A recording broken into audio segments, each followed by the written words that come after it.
Sleep.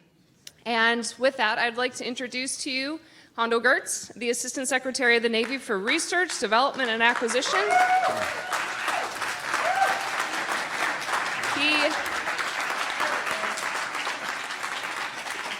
We almost needed like the slow clap start and then build up to it.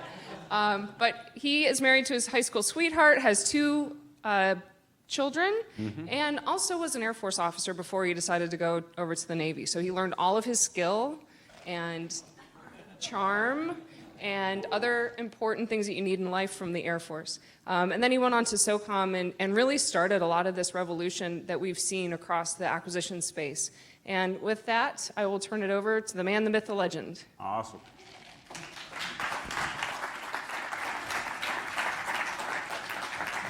All right, so I'm on my second double big gulp here, so hopefully you guys are ready to roll this morning, and enjoyed a good night and have a good discussion here.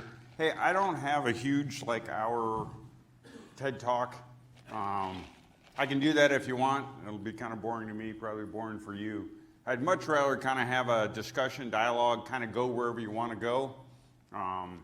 And with that, I can kind of lay in a couple different perhaps themes where the Department of the Navy is going, and to some degree I'll, and if you want, kind of talk more broadly about where I think the department's going.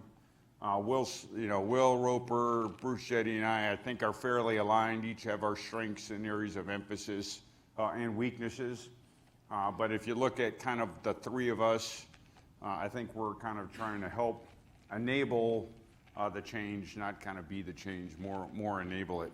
And then if you want, as I watch DEF, which I think is a awesome group, you're going to have the same scaling issues that everybody else faces.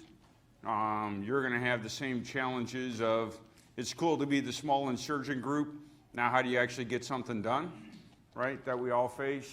And you're going to face this challenge of, I was laughing with somebody. I love the virtuous insurgent because I think every insurgent thinks they're virtuous. Literally. I mean, I think ISIS thinks they're virtuous. And so you're going to face this kind of good rebel, bad rebel challenge. We all have. Been there, got the scar tissue. I led many insurgencies. And I kind of fell on both sides of this at some point. And so I think a little of my challenge to you and our challenge together is how do we take this insurgency movement, 1,000 points of light, which I think is ongoing right now, and actually change the system, not just complain about the system or work along the edges. And to do that, it's got to be more than just this. Right? And that's the real hard trick of things.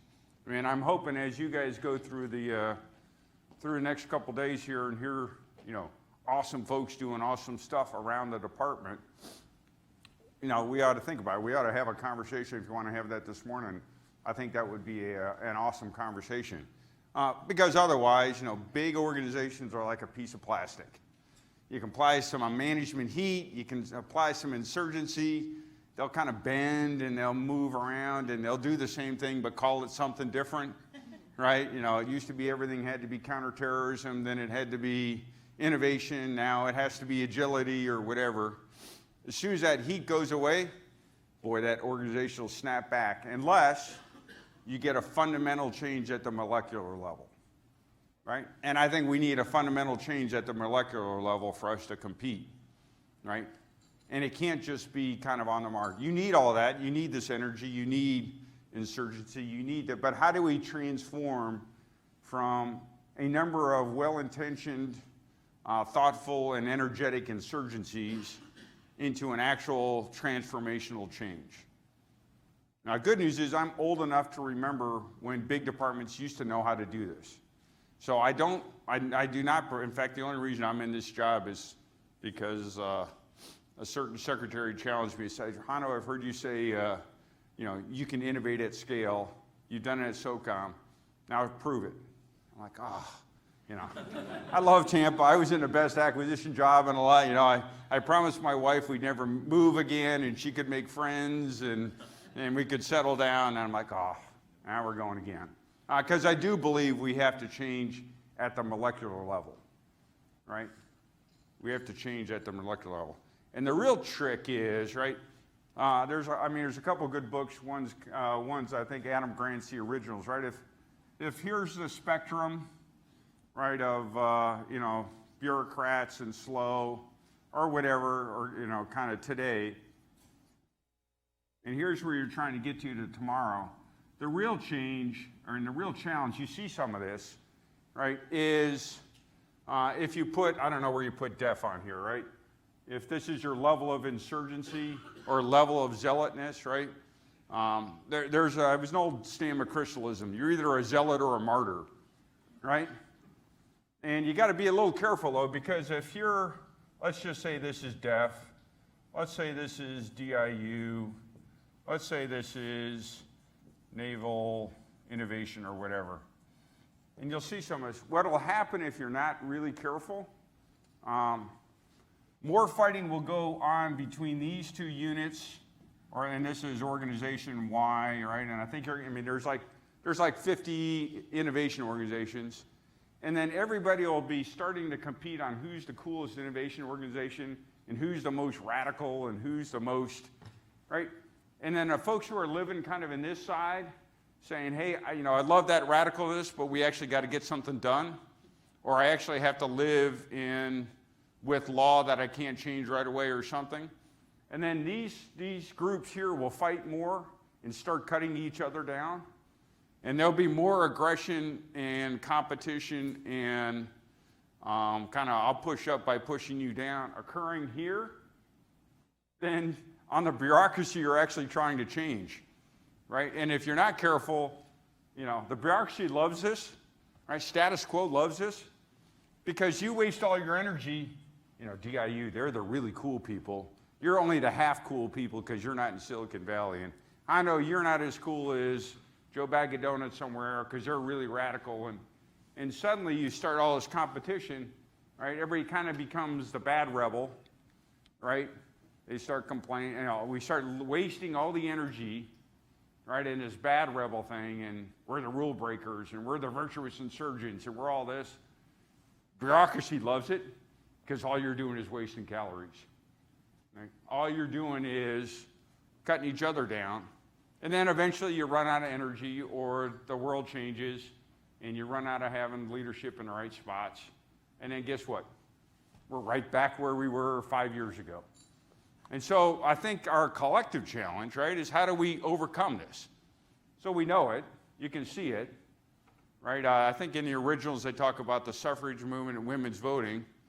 And that got set back for decades because two groups on the fringe started arguing, and this zealot group called this group, they were compromisers, and they were selling out, right? And then, again, and these guys started doing, different things. So we've got to figure out amongst us how we're going to get after this.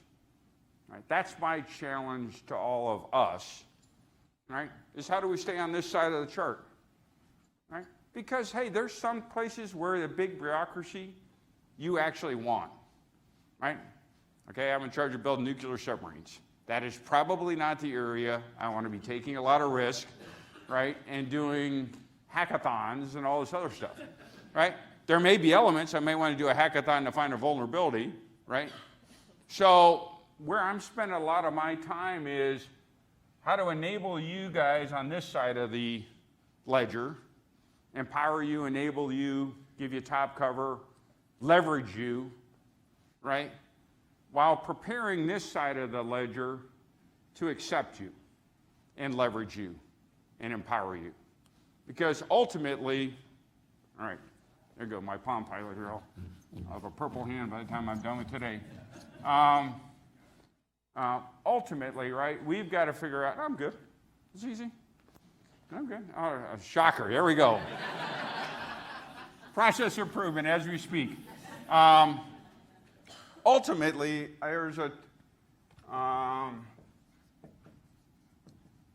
we need to create in the Department of Defense either ambidextrous or I kind of like multidextrous organization. We've got to be able to do both well, right? We've got to be able to be agile and leverage the incredible talent of startups and young folks and great ideas, or ideas wherever they come from, right? But also prepare and have the larger system, right, be able to do this. Now, I know we can do this at scale. It's happening, and if you really think about it, so submarine enterprise, right? Very risk averse, takes a long time, right? So I talk about how do we treat what's wet and what's dry differently, right? What's wet, hey, I want to spend a little time I'm going to build something for 50 years. It's going to cost a couple $1 billion. It's going to have 150 pink bodies in it. We probably want to get that right, and we probably don't want to change it that often. Sonar algorithm, that ought to be changing every other day, right? New set of hardware in there every other day. And so a lot of the work I think we need to figure out as a group is how do we get both sides working together, right? Here's a way I think we might be able to do it. And then I'm going to shut up and we'll go wherever you guys want to go. So if you want to talk kind of my roadmap, it's, let's start with this.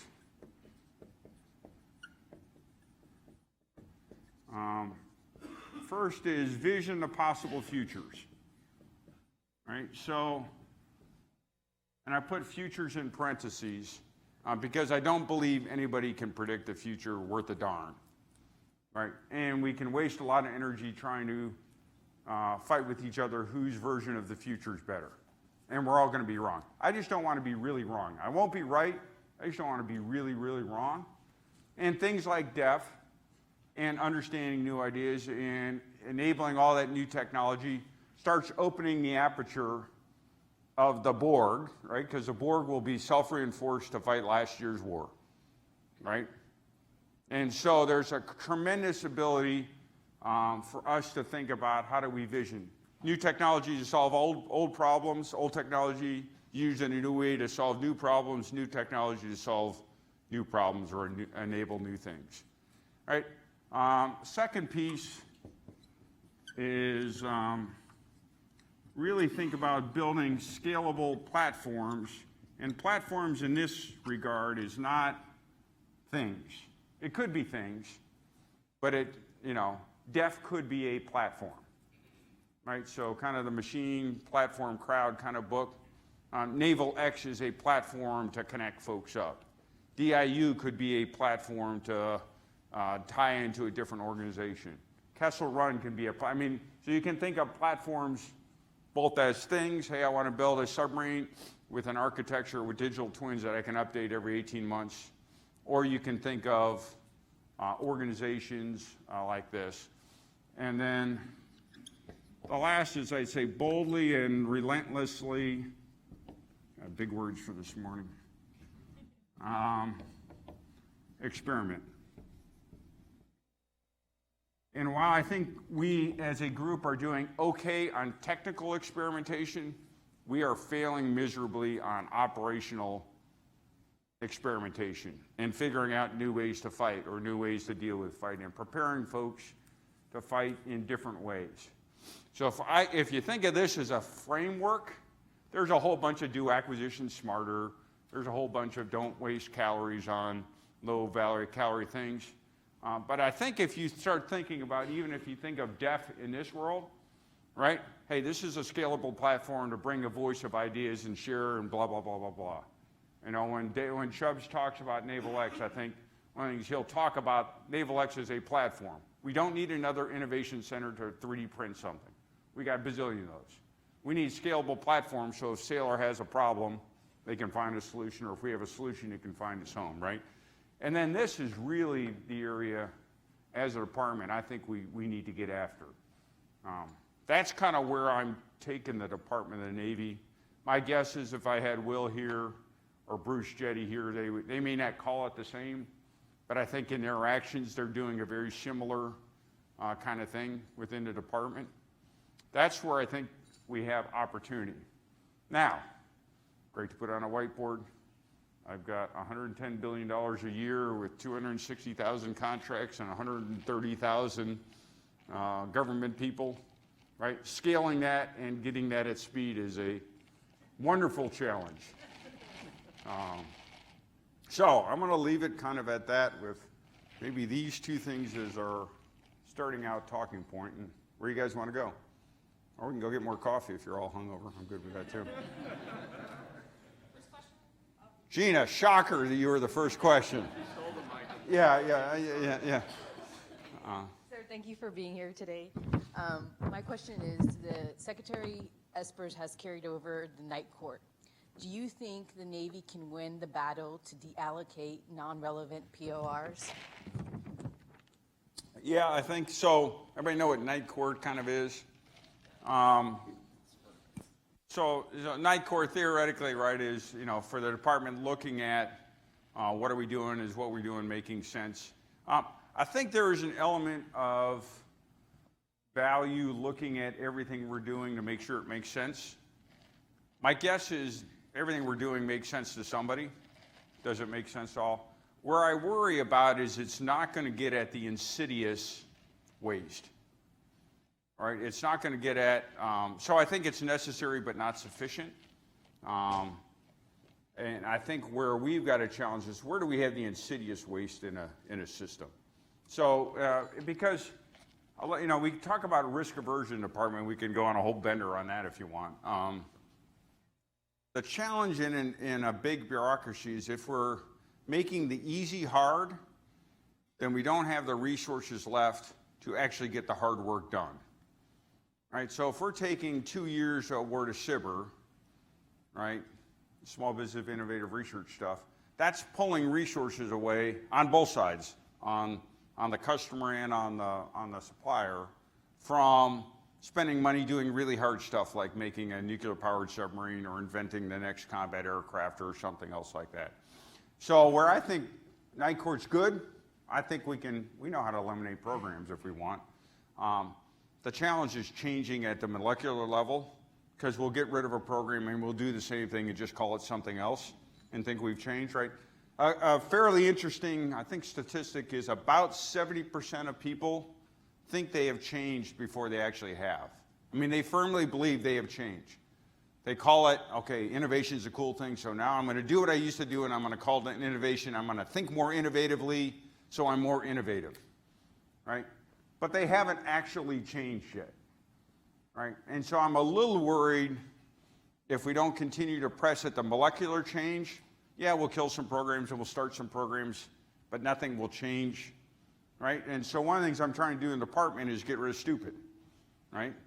And sometimes, we get in this mode of let's just do stupid faster, right? And the other problem I have, so my goal kind of is to get an hour a day back to everybody in your organization. My fear is if I give you back an hour a day, you're just going to do another hour of stupid, right? And it's not bad people, it's the system we've got. And so part of where I'm also driving is, I'm a big guy. It takes me forever to do an Ironman. I burn a bazillion. I do not have an Ironman's body. Some of you, I have a defensive ends body. I like hitting people. Not literally, please, for the camera. I like removing obstacles. But it takes me forever to do an Ironman. So I think a lot about calorie burn. So where are we burning calories that aren't giving us anything back? So we can reapply those calories to new things. So my hope is as we, whether it's night court or get this agility stuff up, let's not just replace stupid with more stupid and cancel some programs and restart them in a dumb way, right? It's, let's figure out what we're not doing, collaborating, right? Improving our inclusion, diversity of thought, all those things we really need to be doing, right? Do those in replacement. Don't just, okay, I'm not eating Twinkies now I'm eating Ho-Hos, so I'm better off because Ho-Hos are better than Twinkies. That's my only fear in the night court. But again, if we can't stand up and defend what we're doing from a smart, objective manner, then we're all going to fail. All right, what else? Did that answer your question, Gia? Hyper quantum network. Quantum network, awesome. So you talk a lot about identifying waste and really changing at a molecular level versus going at it a specific program. Has there been any talks about changing the general thought towards use or lose? As an example, when it comes to money, even at the regular squadron level, you get to the end of a quarter, we go out there, and although it's illegal, we go and dump fuel. Yeah. You dump fuel in the ocean, you do all that, because if you don't use that, you're not going to get it next quarter. So it's not a particular program, it's that idea of use or lose, and even with money. At the end of a quarter, you buy a $10,000 stapler, break it the next day on sheet metal. Just because if you didn't use that money, the fear is there. So is there any thoughts, or how do you even go about identifying a concept like that, not specifically taking out a program, but an idea? You know, what's interesting, if you're watching what we're trying to do, so again, everything is multidimensional. So there's no one answer to anything. I mean, again, just the depth and complexity. But I do think there are key things you can focus on, right? One of those is having a mission focus, right? And getting the culture turned around from defending your program, or making sure you spend your money so you can get your money, or, you know, a huge cultural issue, and I'll say in the department, you know, the good news in the Department of the Navy is it did not get rid of its technical organic talent the way the other services did, right? That's a strength. A weakness is we probably overemphasize everybody's individual expertise as their value adding. And who is more valuable? You that know something, or you that can give me the answer 5 times faster because you know all of them? And the Navy culture right now, it's what do you individually know, not what do you bring to the table through your network, right? And so the way I go about it, it's all about mission, right? The number one thing I want to do is deliver, right? Deliver, and if we can all focus on delivery, and dumping fuel to say, so I can get money next year, doesn't help me deliver. Continuing a program that's not going to last and is not doing the right thing does not help us deliver. That's a easy thing to say. You just got to build it up step by step by step. And then again, where the good rebels, right? What do you bring to the table? You don't say, oh, these guys are stupid, blah, blah, blah. I mean, folks aren't, we don't have, I mean, we always have 1% of people who are criminal or psychotic, right? But most folks are not, right? They're trying to do the right thing. They're just in the wrong system.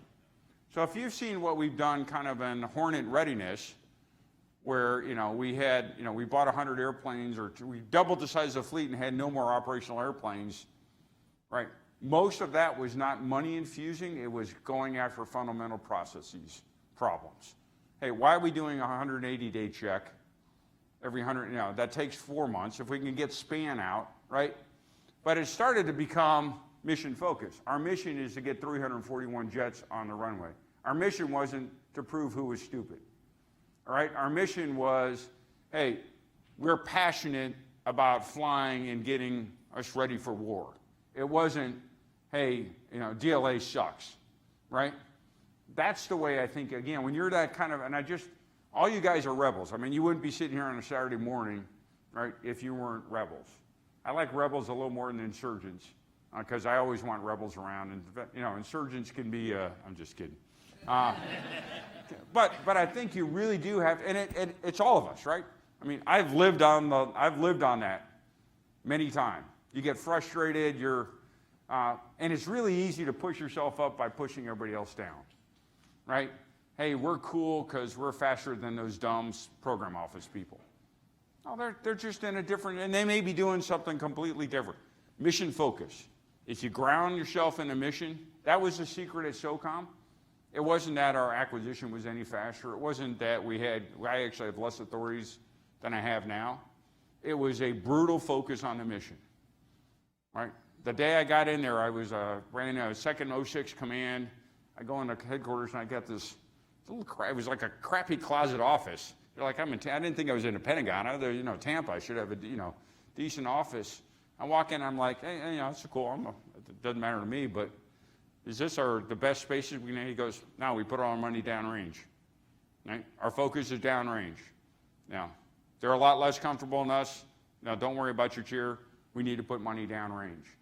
I think as we as a DOD think about competing and winning, right?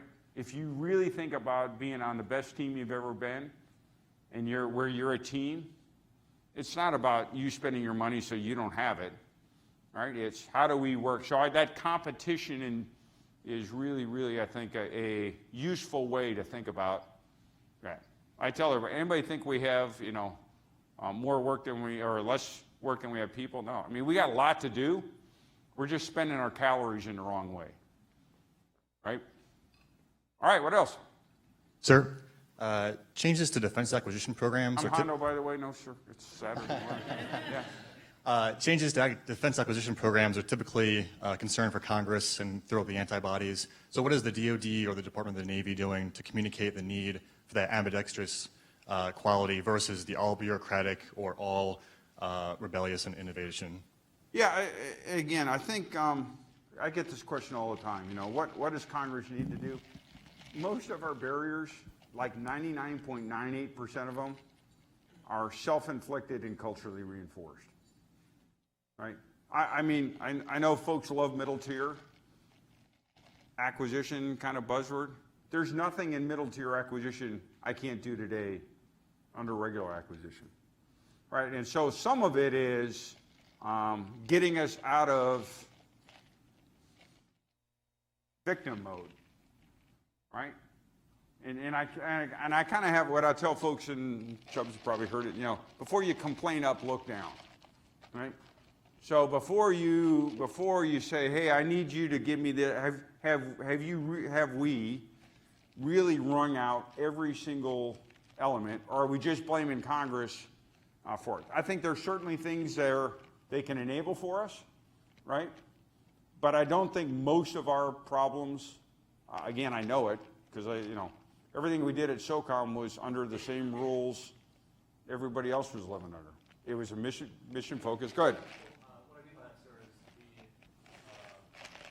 is moving money around, shifting programs, or shifting money from one program to another. That typically raises the antibodies. Yeah. It creates more oversight, hearings, and that kind of thing. So, if we are going to try to put ourselves on a spectrum between bureaucratic and innovation or rebelliousness, by the way, that program in your district, we're not going to have any. Yeah, so it's fair. Again, I think there's lots of stakeholders. Believe me, I'm the head shipbuilder for the Navy. I'm very familiar with lots of stakeholders. I think being the biggest employer in 7 different states or something. But what I would say is we have even within that framework a lot of flexibility. And yes, big programs, big politics, big stakes. Most of what we do aren't big programs with big politics and big states. We have so much wasted calorie on the margins of all the smalls and medium stuff that can enable big programs to go really fast. So what's an example of what I mean? And where this virtual insurgency or good rebel force can help big programs, right? F-18, you guys know what F-18 is, right? Some guys had a good idea. They didn't even, well, I guess they kind of asked me after the fact. They said, we're in lot 42 of F-18s. We kind of know what an F-18 costs, so why are we going to spend 6 months to put an RFP together to ask for data we already have, to have a contractor spend 6 months building a proposal to tell us the data we already have, so that 6 months later we can get the proposal to use the data we already have to confirm the data we already know. They said, how about if we just make them an offer? 3-year, multi-year, several $billion. They said, hey, based on all this, we think here's a fair and reasonable but aggressive price. Contractor, do you agree? They said, I can do this in 2 weeks or 17 months. I agree.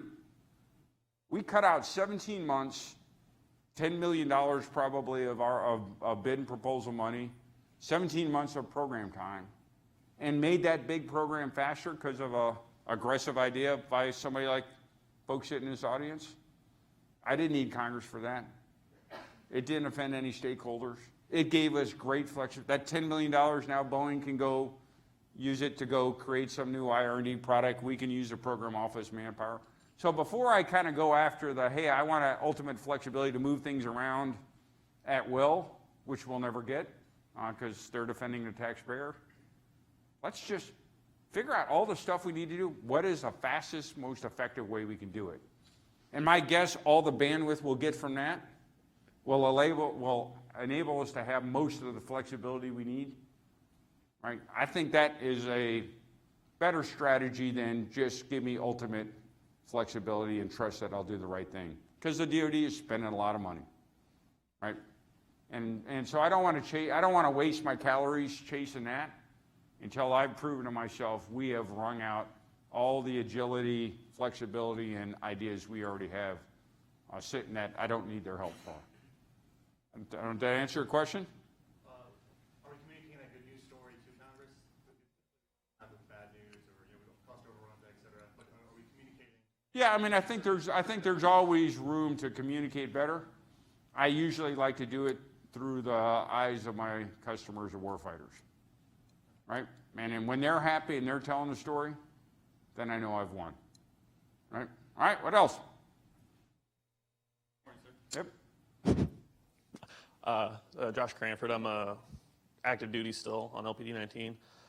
So while in this virtuous insurgency, maybe we can go with Illuminavy.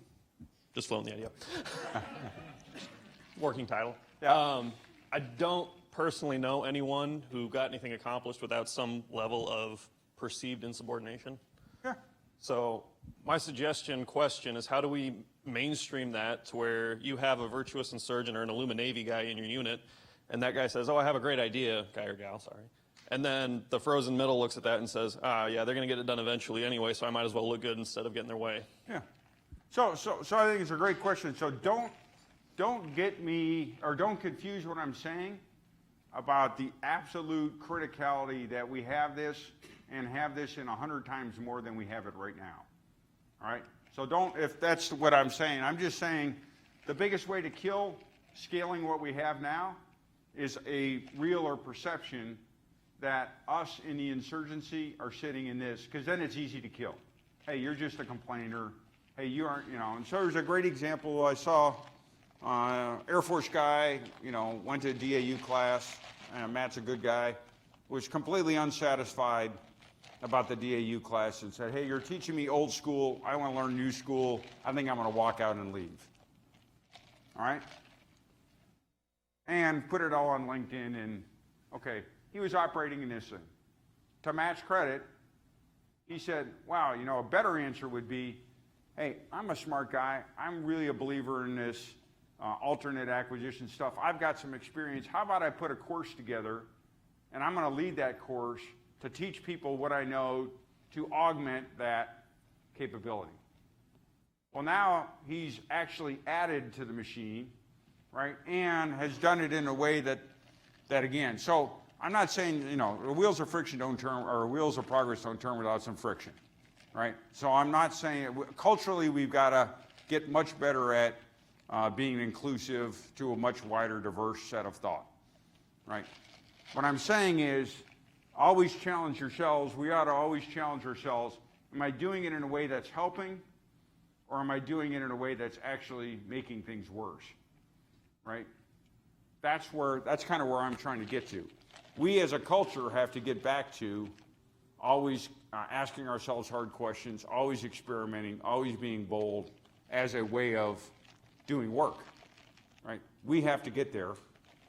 All I was saying was a better way to get there and have immediate positive result is thinking on this, not get there by casting doubt and calling everybody, being that kind of person. Because the reason is, one, it's not effective, and two, that gives the Borg all the excuse it needs to kill you, right?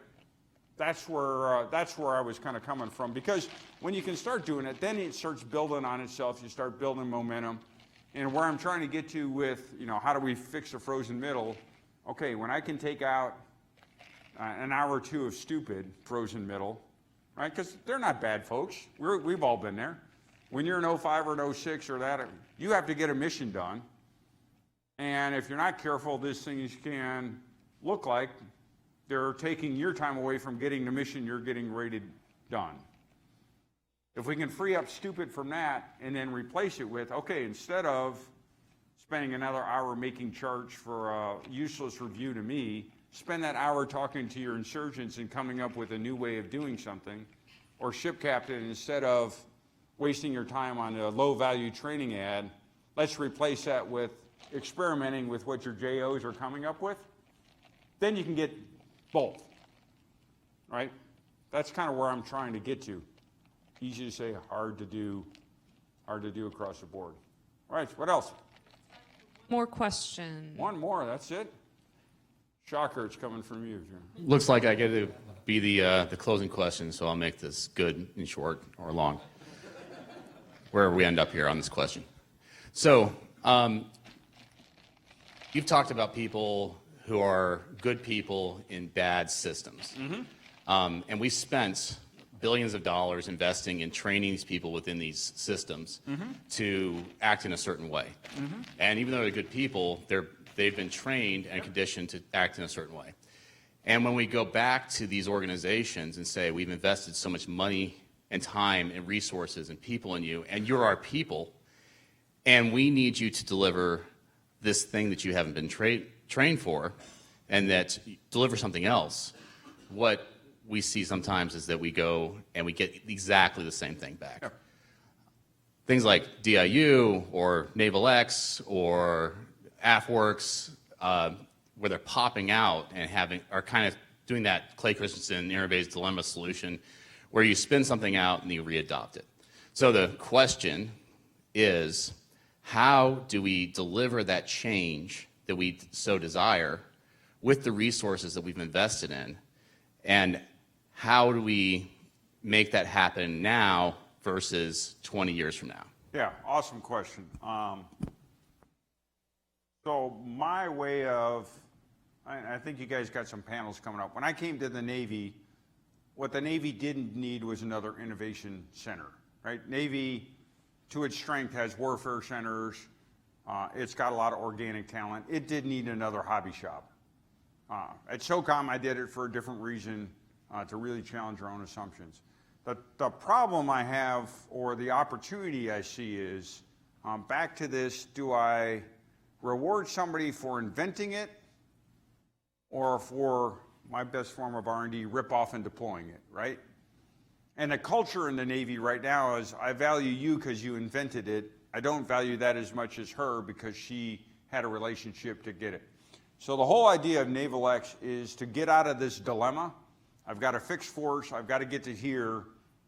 Right now, we have a lot of patient zeros, right? And they're all trying to go up this learning curve, and they're doing it individually, right? And they're learning and experimenting, as opposed to, well, if she's already here, let me just start here. And so all of Naval X's real goal for me is getting everybody to start from the best we have, not from zero.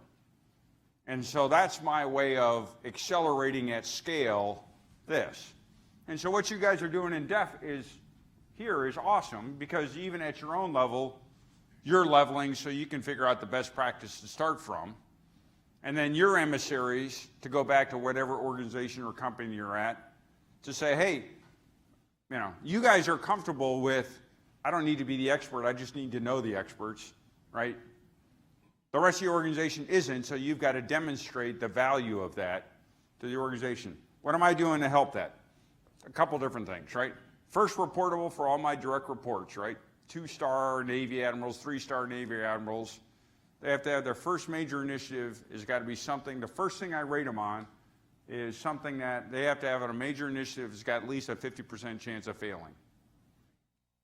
That is their first reportable item, right? Because if I say, hey, I want us to learn fast, I don't like fail fast, but learn fast and learn by experimenting, getting back to that boldly experimenting, and all I rate you is on is success, guess what? All I'm going to see is success. It's really interesting to see and again, success in that isn't whether it works or not, it's can you tell me, right? So now seeing that modeled all the way through the organization. The last thing I will leave you with,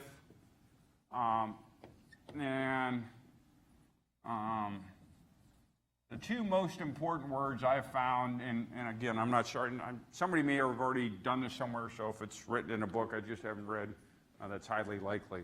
The two most important, I guess, a concept is this concept of bold humility, right? having the humility to know you are probably not the expert in anything, right? Having the humility to know that somebody else may have a better answer, right? And that you learning that and crediting that person is actually being a leader. Having the humility to know that somebody who looks differently, thinks differently, has a different background, can add value to your team, right, is really, really important. But too many times we confuse humility with, indecisive. Humility doesn't sound like a strong term, right? When actually I would tell you, for all of us, it is the strongest term, right? If you're here, you have humility, right? You're attracting folks, you're changing beliefs, you're generating energy, right? If you don't have humility, I'm mad they aren't listening to me, I've got the best ideas, they're all stupid, blah, blah, blah, blah, blah, right?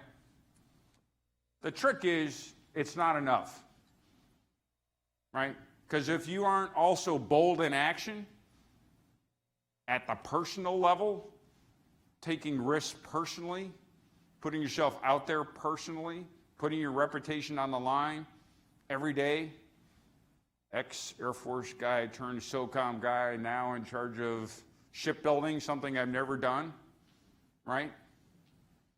Right? If you aren't bold in action and saying, I think I can make a difference, I've talked to a bunch of startup folks here, or folks who are getting out of service to go try something different, right? You need both, right? So you need to be humble enough to figure out who's doing something, who you can steal from, who you can connect with, who you can team with, who you can create that passion with, but then be bold in action to go for it.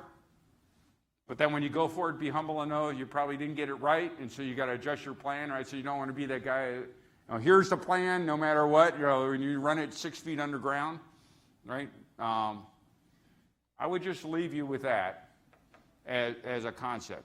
And I think DEF is helping in both of these regards, which creates great value to me, I think, in the broader enterprise. Because you're showing humility. Hey, it's better for us all to get together than each write papers individually and compete to get in some magazine somewhere, right? It's better to spend a Saturday together learning from each other than whatever else, right? But then you're bold in getting those ideas out there and not letting the Borg win, right? And not letting the bureaucracy win, even if it may come at some personal cost. But I'd much rather go down swinging than walking any day, right? So my ask for you is, right, be good rebels, act with humility, but be bold in what you need, how you're going after it. Don't give leadership the power to tell you no. My biggest beef on the junior ranks is they give leadership way too much power, right?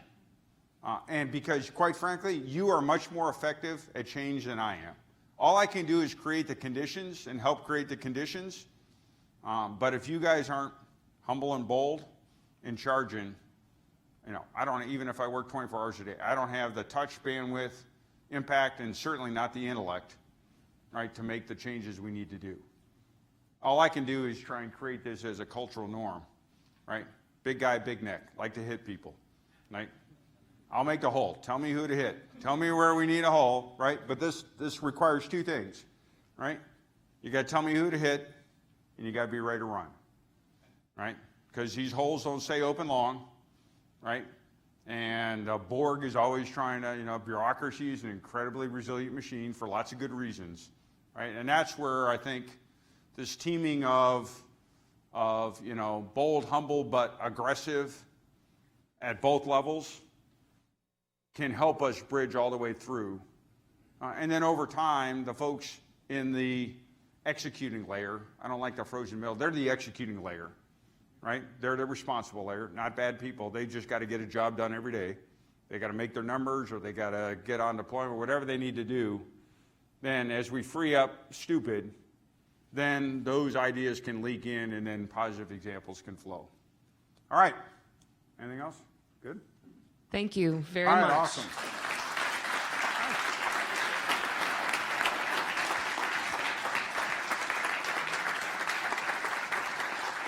So I know on your schedule it says that we were supposed to do an interactive thing in here. We're actually going to take a break so that our brains can process that for a little bit and so we can start some discussions. But I think that was a great way to start off the day. And thank you for coming Awesome. Thanks and for the being a part of opportunity. our